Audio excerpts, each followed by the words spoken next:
a tratar de hacer un breve recorrido por lo que significa la gestación durante el periodo de gestación, que son estos 40 semanas calculadas, y además vamos a ver algunas cosas importantes como lo son los cambios fisiológicos que ocurren durante el embarazo y algunas patologías importantes y prevalentes que podrían aparecer durante este periodo de gestación. Lo primero que tenemos que saber es que en el ciclo de la mujer, este ciclo que tiene un aproximado de 28 días, nosotros sabemos que este ciclo menstrual tiene una duración de más o menos 28 días en el cual vemos que hay una fase folicular donde está el crecimiento del folículo, después más o menos en el día 14 se libera el ovocito y si finalmente ese ovocito es fecundado, ocurre este proceso de multiplicación de células, después llega este cigoto que fue fecundado, viaja a través de las trompas uterinas y llega a implantarse en el útero. Si este ovocito no es fecundado, finalmente no ocurre ningún embarazo, después viene aquí este cuerpo lúteo, se produce y por falta de hormonas hay una deprivación de hormonas y hace que ocurra este proceso de la menstruación y se vuelva a repetir nuevamente el ciclo. Ahora, si este ovocito se fecundó, nosotros vamos a encontrarnos frente a una mujer que está con un eventual embarazo. Y para el diagnóstico de embarazo, nosotros en realidad podemos conocer distintos tipos de métodos. Hay algunos que son los métodos presuntivos, otros de probabilidad y otros de certeza. Cuando hablamos de una presunción, es cuando una mujer tiene la idea de que eventualmente pudiese estar embarazada. Y esto podría ser, por ejemplo, porque hay una ausencia en su periodo menstrual, ella quizás tenía ciclos regulares y de repente ha pasado 2 semanas, 3 semanas en las que ha habido ausencia de menstruación, por lo tanto ya esa es una señal de que si es una mujer que está en edad fértil, que no está con método anticonceptivo, pudiese estar embarazada si es que ha mantenido actividad sexual. Otro podría ser, además de eso, que nota algunos cambios, por ejemplo, asociados a este atraso menstrual, como por ejemplo cansancio, que tenga alguna aversión a algunos olores, náuseas o vómitos durante la mañana, y nos hacen presumir de que eventualmente podría estar embarazada. Ahora, si es que después de eso le sumamos exámenes, como podría ser un test de orina, para determinar el nivel de gonadotrofina coriónica humana en la orina, podríamos sospechar de que también aquí, si es que está presente esta hormona, hay un eventual embarazo. Podrían haber exámenes de sangre también, o podríamos también hacer alguna evaluación donde, a través de un examen ginecológico, podríamos detectar si es que hay algunos cambios, como por ejemplo el crecimiento del útero, algunas modificaciones en el cuello uterino, y ya para determinar si efectivamente está embarazada y tener una confirmación real, los mejores métodos son ahí la ecografía o la ocultación de los latidos cardiofetales, ya escuchar los latidos del feto. Y con la ecografía, eventualmente podemos ver dónde está ubicado este embarazo, si es que está creciendo bien, si es que las semanas de gestación son acordes a las que se están calculando. Ahora, el embarazo tiene una duración aproximada de 40 semanas, ¿ya? Eso es lo que uno utiliza las semanas más que los meses, ¿ya? Generalmente siempre la gente habla de 9 meses, pero dentro del área de la salud, cuando hablamos de un embarazo, hablamos que este embarazo dura aproximadamente 40 semanas. Significa que pueden hacer unas pocas semanas antes o unas semanas después, pero eso es el periodo de gestación en la totalidad. Y este periodo de gestación nosotros lo vamos a dividir en trimestres. Al tener los trimestres, los dividimos en 3 etapas de 3 meses aproximadamente cada uno, y esto nos muestra que en cada trimestre tenemos cambios significativos e importantes para la mujer embarazada.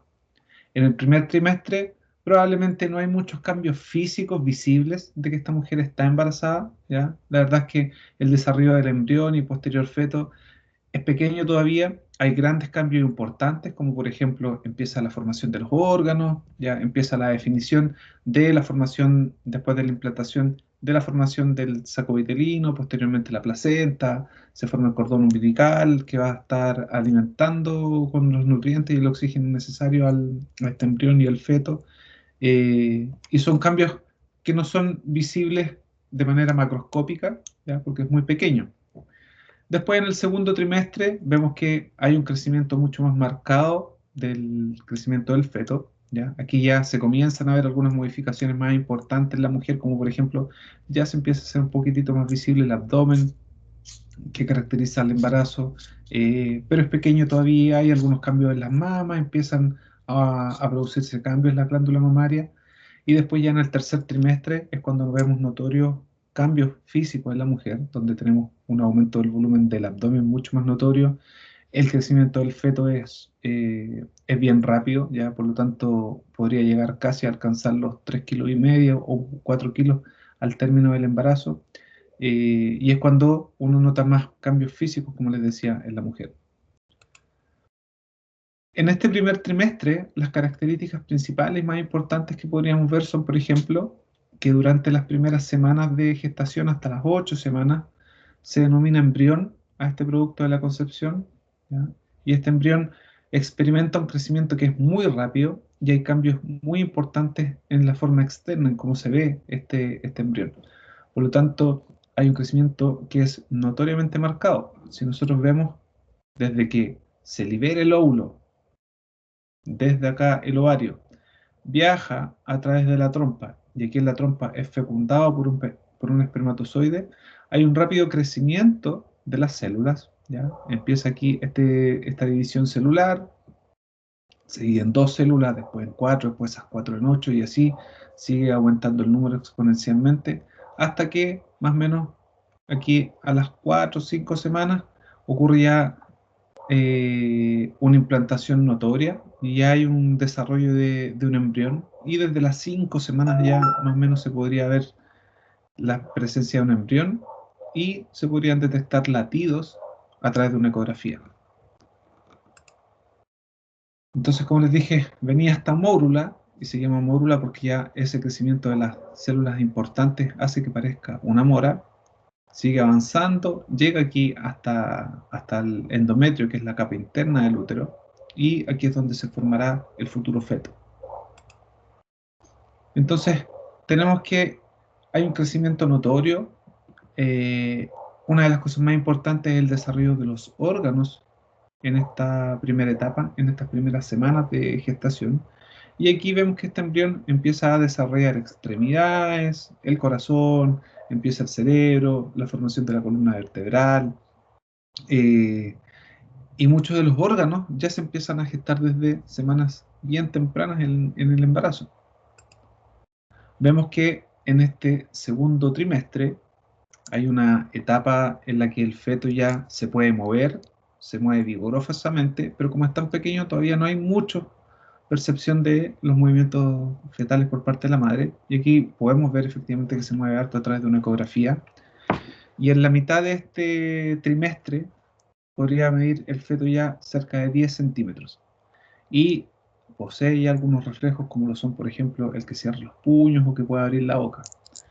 Aquí el feto tiene harta libertad de movimiento porque tiene un espacio adecuado para poder moverse sin mayor dificultad, y a medida que empiezan a aumentar las semanas de gestación, se hace un poquitito más difícil ya la movilidad para este feto y queda más restringido porque el espacio que está ocupando se le hace más pequeño. Tenemos también de que en el tercer trimestre, estos últimos 3 meses de embarazo, vemos que hay un crecimiento marcado y los movimientos del feto son más detectables, ¿ya? Aquí, como es más grande este feto, es más fácil detectar los movimientos que posee por parte de la madre, incluso por alguien que palpe la pared del abdomen de la mujer, también podría sentir los movimientos del feto. Y a fines de este trimestre ya se pueden comenzar a sentir las primeras contracciones por parte de la mujer. Puede empezar a sentir esas primeras contracciones que son las que finalmente van a lograr de que ocurra el parto ya cerca de la semana 40. Desde la semana 37 en adelante ya se considera que puede nacer y se considera un feto a término, o sea que está completamente preparado para su vida fuera del útero, ¿ya? Ahora, hay cambios notorios en el embarazo. La gestación muestra un cambio notorio a nivel físico para la mujer, y durante el embarazo hay cambios que son adaptativos, tanto desde el punto de vista anatómico, desde el punto de vista fisiológico y desde la bioquímica. Entonces, uno lo que más ve notoriamente son estos cambios anatómicos, porque fíjense, en la imagen que está más hacia la izquierda, vemos una mujer que no está embarazada, y en la imagen que está más hacia la derecha vemos que hay una mujer con un feto, ya probablemente cerca de las 40 semanas, porque está ocupando una parte importante del abdomen, y hace que notoriamente nosotros veamos algunas modificaciones, como por ejemplo aquí el aumento del tamaño de las mamas, la reducción del espacio en el tórax, la compresión de las vísceras, ¿ya? La reducción del tamaño del estómago, la compresión de la vejiga, entre otros. Entonces, hay muchos cambios importantes y relevantes que se van a observar a medida que va avanzando la gestación, y son cambios que el organismo de la mujer necesita para poder adaptarse, para poder eh, avanzar con este periodo de gestación de 40 semanas. Entonces, todos esos cambios ocurren en todos los sistemas del organismo de la mujer. Ocurren en el sistema respiratorio, ocurren en el sistema gastrointestinal, sistema endocrino, urinario, en la piel, en el músculo esquelético, en el abdomen, en las mamas, a nivel cardiovascular y otros, ¿ya? Me gustaría mostrarles solo algunos que podrían resultar importantes a conocer, como serían, por ejemplo, los cambios a nivel cardiovascular. A nivel cardiovascular, la embarazada tiene modificaciones que son mucho más notorias ya desde la semana 20 en adelante, o sea, desde la mitad del embarazo hacia adelante, son mucho más notorios estos cambios cardiovasculares, como lo son, por ejemplo, el aumento en el volumen sanguíneo. Un promedio de volumen sanguíneo que pudiese tener una mujer no embarazada es de 5 litros aprox, y ese volumen podría aumentar fácilmente un 30% más porque hay un útero que tiene una demanda importante de nutrientes y de oxígeno, porque finalmente a través de esa placenta que está en el útero es donde le van a llegar todos estos nutrientes y el oxígeno al feto que está en desarrollo. Por lo tanto, hay un aumento de la volemia, ya que es el nivel del volumen sanguíneo. Y eso también la prepara a la mujer para poder enfrentarse al momento del parto, porque eventualmente podría haber alguna pérdida sanguínea ahí. Otro cambio importante a nivel cardiovascular que podemos encontrar son la disminución en la presión arterial, ¿ya? Lo habitual es que la mujer durante el embarazo tienda a bajar su presión arterial porque hay una relajación de la musculatura de las arterias, ¿ya? Por lo tanto, estos vasos sanguíneos ya no están tan contraídos y permiten contener con mayor facilidad este volumen de sangre que aumentó. Podríamos ver que aumenta levemente el pulso, también para contrarrestar esta baja en la presión arterial, aumenta el gasto cardíaco en la mujer embarazada, y esos son como cambios relevantes, importantes a nivel cardiovascular. Entonces, el corazón está latiendo un poquitito más rápido, está bombeando una gran cantidad de volumen de sangre, y de esa totalidad de sangre, una parte importante va al útero, para tratar, como les decía, de suplir esas necesidades que tiene de crecimiento el feto. Entonces, a través de esa sangre que está llegando al útero, que deben ser más o menos al término del embarazo cerca de 500 ml por minuto, le está llegando sangre y nutrientes, sangre oxigenada y nutrientes. A nivel respiratorio, también ocurren modificaciones en la mujer embarazada. A nivel respiratorio nosotros vamos a ver que, por ejemplo, en la imagen que está más hacia la izquierda, vemos en donde no hay ninguna gestación, y en la imagen de la derecha se ve un útero con 37 semanas de gestación. ¿Y qué es lo que hace este útero? A medida que va creciendo, va desplazando hacia arriba los órganos del abdomen.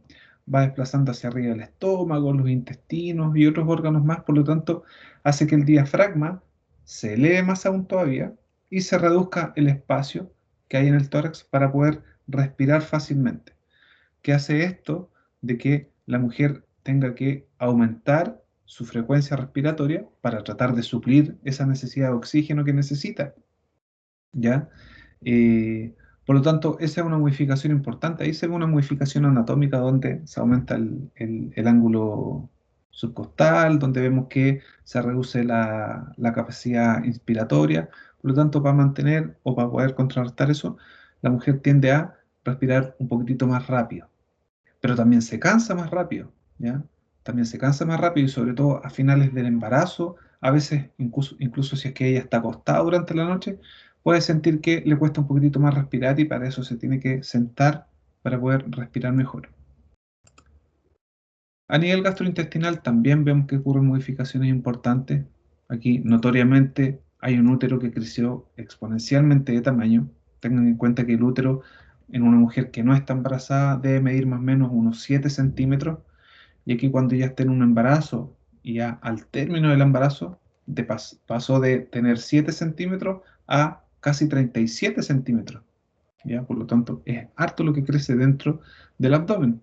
Por lo tanto, ese crecimiento hace que se vayan comprimiendo los intestinos, se vaya reduciendo el tamaño del estómago, eh, hace que la motilidad intestinal se haga un poquitito más lenta, hace que se produzca algunas veces, en algunos casos, una relajación del esfínter gastroesofágico y eso hace que contenido del estómago pueda ascender a través del esófago y generar esa sensación de ardor o de acidez, ¿ya? Por ese reflujo gastroesofágico. Eh, y son esos algunos de los cambios importantes que podrían ocurrir a nivel gastrointestinal. Vemos también, por ejemplo, que en el abdomen claramente hay un aumento importante del volumen. A medida que van pasando los meses o las semanas de gestación, ese crecimiento y ese volumen del abdomen se hace mucho más notorio, llegando ya a un término del embarazo a estar casi a nivel de las costillas. Entonces, ahí vemos notoriamente el crecimiento del feto. A nivel de las mamas también ocurren cambios importantes como lo son el aumento de la glándula mamaria. Hay un desarrollo completo de la glándula mamaria que es la que se tiene que preparar para finalmente lograr ofrecer esta leche materna cuando ocurre el parto, el nacimiento, ¿ya? Entonces, aquí hay un aumento importante en el volumen de la mama, en la irrigación de sangre que está recibiendo para la producción de leche. Entonces aquí uno podría ver de que hay probablemente estrías en la piel por este crecimiento en el volumen de la mama, que hay ya secreción de leche a partir de las 20, 24 semanas en adelante, la glándula mamaria se está preparando para la lactancia. En la columna también van a ocurrir cambios importantes, fíjense aquí, con el aumento del volumen del abdomen, la curvatura de la columna vertebral se hace mucho más marcada. Aquí tenemos una hiperlordosis ya para tratar de mantener el centro de gravedad.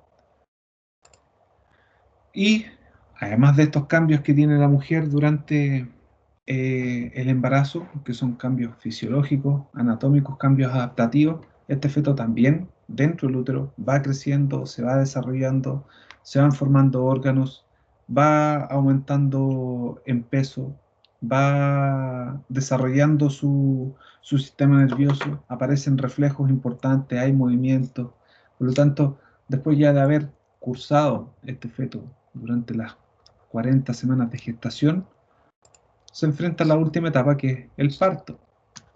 Y aquí en el parto, una vez que ya llegamos cerca de las 40 semanas, las contracciones uterinas empiezan a hacerse más regulares, más frecuentes. Por lo tanto, al hacerse más regulares y más frecuentes y más intensas, van a lograr que se desencadene este parto. Y una vez que ocurre el nacimiento, ya aquí vemos una foto donde ocurre el nacimiento, es cuando ya se llega a la etapa final de esas 40 semanas de gestación. Y una vez ocurrido el periodo del posparto, después de que ocurre el nacimiento del feto, más o menos a las 6 semanas después de ocurrido el parto, uno podría ver de que el organismo de la madre empieza a retornar lentamente hacia lo que podría ser una etapa ya similar a cuando no estaba embarazada. Este útero, que era enorme, que estaba conteniendo aquí al feto dentro, se hace pequeño nuevamente, ¿ya? Demora más o menos 6 semanas de que se disminuye el tamaño y el volumen del útero, se empiezan ya a reanudar algunas funciones importantes. Si es que hay lactancia materna exclusiva, podría ser que incluso la menstruación todavía se mantenga ahí en stand-by, que no haya llegado todavía a menstruación, dependiendo si es que hay una lactancia materna exclusiva. Eh, pero esta mujer ya podríamos decir de que el útero volvió a su posición normal y su tamaño original. Ahora, también hay factores de riesgo que podrían hacer de que este embarazo, que habitualmente es una gestación fisiológica en la gran mayoría de los casos, ¿ya? Algunas mujeres que se embarazan podrían presentar algunos factores de riesgo, que esto haría que sería más fácil de que apareciera alguna complicación, alguna patología o alguna condición que afecte tanto a la madre como al feto en desarrollo. Dentro de los factores de riesgo que nosotros podríamos destacar, por ejemplo, estaría la desnutrición en la mujer, la obesidad, que también es un factor de riesgo importante, o la presencia de una anemia previa antes de que ella se embarace, o enfermedades crónicas que tenga la mujer antes de embarazarse, y enfermedades crónicas que incluso no estén bien controladas, que tengan un mal control. Ya, por ejemplo, que no esté con algún control de medicamentos, que tenga algunos exámenes que estén alterados, que tenga resistencia a la insulina, ya, o que sea diabética, que tenga un mal control metabólico, o que esté con una hipertensión crónica sin control o sin tratamiento médico. Las edades extremas también son factores de riesgo para que se desarrollen algunos tipos de enfermedades. ¿Ya? Las mujeres menos de 15 años y mujeres de más de 35 años se consideran como grupos de riesgo para el embarazo. Y también antecedentes de patologías en embarazos previos. Por ejemplo, historias de patologías en gestaciones anteriores. Por ejemplo, si es que en un embarazo anterior tuvo hipertensión, si es que en un embarazo anterior tuvo alguna antecedente de que haya nacido de manera prematura, o sea, antes de las 37 semanas de gestación. Entonces, aquí nosotros vemos cómo este embarazo, que lo dividíamos en 3 trimestres, podría aquí ejemplificarles a grandes rasgos algunas de las complicaciones que se podrían presentar en estos trimestres. Por ejemplo, en el primer trimestre, en las primeras 12 semanas de gestación, ¿ya? Los primeros 3 meses, las complicaciones más frecuentes que uno podría encontrar, así como de patologías que podrían aparecer aquí, sería uno, el aborto, ¿ya? El aborto espontáneo, que podrían ser síntomas de aborto o que ocurra efectivamente un aborto espontáneo. ¿Ya? Cuando hablo de síntomas de aborto, hablo de que puede haber contracciones, dolor en la parte baja del abdomen asociado a la presencia de sangrado por vía vaginal, pero que solamente queda en eso. Dolor y un poco de sangrado, pero que después se pasa eso, eh, se detienen esos síntomas y podría continuar con un embarazo sin mayores dificultades hasta tener un embarazo de término ya a las 40 semanas. En otros casos, ese sangrado y ese dolor sigue progresando con un sangrado que es más, eh, en mayor cantidad con el pasar de las horas y finalmente termina con una pérdida espontánea. Podría haber un embarazo ectópico, que es cuando tenemos este embarazo que no se aloja dentro de la cavidad uterina, sino que podría producirse una implantación del embrión en la trompa del útero o en el ovario o en una parte dentro de la cavidad abdominal, y esos son embarazos que no son viables, o enfermedades trofoblásticas que tienen que ver con una alteración desde el inicio, desde la división de las células, y el material genético finalmente no tenía la información ideal u óptima para el desarrollo de un feto sano, sino que aquí se empieza a desarrollar más tejido parecido al de la placenta, y eso es incompatible también con la continuidad del embarazo.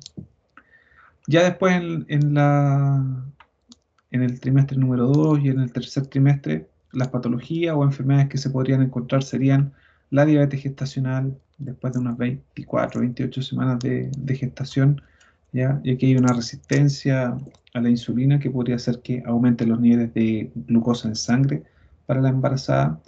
Podríamos tener un síndrome hipertensivo del embarazo, que también después de las 20 semanas de embarazo, o sea, desde la mitad del embarazo en adelante, aumenten las presiones arteriales. Recuerden que lo normal es que tendían a bajar, y aquí en este caso podrían aumentar las presiones, generando complicaciones para el feto, tanto como para el feto y para la madre, que también podría relacionarse esto que se desprenda prematuramente la placenta, o sea, que se corte el suministro de nutrientes y de oxígeno al feto cuando está todavía dentro del útero, y eso no debería ocurrir, sino que la placenta debería desprenderse después de que ocurrió el parto. Que pudiésemos encontrar sintomatologías de parto prematuro, o sea, contracciones uterinas antes de tiempo, antes de que haya llegado a las 37 semanas de embarazo, y eso podría desencadenar que ocurra un nacimiento prematuro con las complicaciones asociadas a que este recién nacido prematuro podría tener dificultades para respirar, es más propenso a las infecciones, puede requerir que esté hospitalizado con monitorización invasiva o que necesite de la administración de oxígeno u otros medicamentos. Y otra patología que podría aparecer también es la restricción del crecimiento intrauterino. ¿Eso qué significa? Que el útero que está, o sea, el feto que está dentro del útero no tiene las condiciones óptimas para el desarrollo de su potencial de crecimiento. ¿Ya? Que eso podría ser, por ejemplo, porque hay una restricción en el aporte de nutrientes o porque la placenta, que es el órgano que le está nutriendo de oxígeno y de sus nutrientes esenciales al útero, no está funcionando de manera adecuada, por lo tanto hace que esté creciendo menos de lo esperado, ¿ya? Y eso también va a tener una repercusión importante, no solamente a corto plazo, sino que a largo plazo, porque se ha asociado a alguna aparición de enfermedades no transmisibles cuando uno es adulto, como por ejemplo, desde aquí ya se podría gestar la obesidad, la resistencia a la insulina, la hipertensión, que después, con otros factores ambientales y de estilos de vida, podría desencadenar de que aparezcan estas enfermedades en la vida adulta. Entonces, el aborto, como les decía, esta presencia de sangrado que vamos a encontrar en el primer trimestre es una de las principales patologías. El embarazo ectópico, que era este embarazo cuando se encontraba alojado en una parte que es fuera del útero, ya fuera de la cavidad uterina. La diabetes gestacional, cuando encontramos este aumento de glicemia en sangre por sobre lo esperado para una embarazada, ¿ya? Que podría generar también complicaciones tanto para ella como para el feto. El aumento de las presiones durante el embarazo, ya después de las 20 semanas en adelante, o sea, desde la mitad del embarazo en adelante, podría haber un aumento de la presión arterial que está inducido por el embarazo propiamente tal. Eso puede tener consecuencias importantes también, como por ejemplo se asocia a que disminuye el aporte de sangre oxigenada y de nutrientes al crecimiento del feto. Podría tener alguna repercusión sobre algunos órganos en la madre también, y esto requiere de alto cuidado. Esta restricción del feto en su crecimiento dentro del útero, que se podía asociar a que había una falla aquí a nivel placentario que estaba impidiendo que ocurriera el transporte óptimo de nutrientes y de oxígeno. En otras ocasiones podría ser de que el material genético o infecciones u otras patologías podrían ser las causantes de esta restricción del crecimiento dentro del útero. Y el parto prematuro, que podía ser el nacimiento de un feto antes de las 37 semanas de gestación, entre las 20 semanas y las 37 semanas, con las consecuencias de que van a ser bajo peso, que va a tener dificultad para poder adaptarse a este entorno extrauterino, por lo tanto va a tener dificultad para respirar, de que podría ser más propenso a las infecciones porque su piel también es más delgada y es mucho más permeable a la transmisión de algunos microorganismos, que podría tener dificultades en su visión, en el sistema digestivo, en la alimentación, a nivel auditivo. Entonces, el parto prematuro es una de las principales complicaciones eh, para los países relacionados con el tema de la salud materno-perinatal. Entonces, ¿por qué es tan importante saber de un control preconcepcional y prenatal? Principalmente para tratar de promover los estilos de vida saludables en la población en general, ¿ya? Tanto en los hombres como en las mujeres, ¿ya? Si bien la mujer es la que cursa con el embarazo, el hombre también aporta con la mitad del material genético. Entonces, importante el control preconcepcional, y el control preconcepcional es el control que se le realiza a las mujeres antes de que se embaracen. O sea, lo ideal es que si una mujer está buscando embarazarse, tuviese alguna evaluación donde viésemos cómo se encuentra dentro de su peso, si es que hay alguna patología que no ha sido detectada o que hay una patología detectada que no tiene un tratamiento adecuado, para saber cómo están los valores de exámenes, para idealmente tratar de eliminar todos los riesgos, toxinas o hábitos que no son saludables para enfrentarse a un embarazo. Y la importancia del control prenatal, que son los controles que se hacen durante el embarazo, además de ir informando a la mujer sobre los cuidados que se van realizando, de informarle a ella sobre cuáles son las modificaciones que van ocurriendo en su cuerpo, qué cosas son normales, cuáles son las cosas que no son normales o las que podrían resultar como señales de alarma, cómo hacer la preparación para el parto y enfrentarse al momento del parto. También busca el control prenatal, ir detectando cuando ocurre alguna anomalía o alguna alteración, o cuando hay señales de alerta que nos están diciendo, ok, aquí hay algo que no está dentro de los rangos normales, entonces probablemente está apareciendo alguna patología o alguna situación anormal durante la gestación. Espero que les haya servido lo que preparé para el día de hoy. De todas maneras, si es que tienen alguna duda o alguna consulta con respecto al tema, me pueden enviar un correo electrónico. Así que gracias y cualquier pregunta estaré atento al correo. Hasta luego, que estén muy bien.